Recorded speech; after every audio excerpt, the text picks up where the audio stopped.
how important it is to align your soul with what truly brings greatness, love, peace, awareness, forgiveness.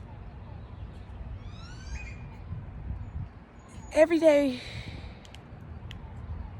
we shower, we need to pay attention to our thoughts as we're in the shower. What are we thinking about? What we often interpretate. What and who do we see ourselves being today?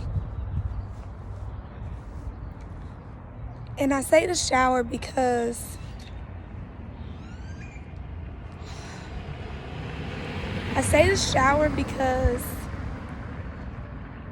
that's where we most vulnerable. That's where we are able to align our physical being with reality and know that material possessions is just in the physical realm. That's temporary happiness, if it does bring you happiness.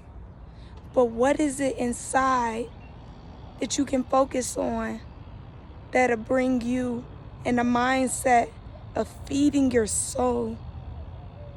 And so often we're in a shower and we're at our very vulnerable state of being and acknowledging ourselves. And it's so important to know that we are naked. And I don't mean just naked in a way of our clothes are just off. I mean naked in a way of our feelings. We are holding on to nothing while we're there. We are washing away all our sins and wrongdoings. We're washing away all the anxiety and stress and mental conflict that we often come across and align our soul with purity. Focus on things that bring you peace. That's the message.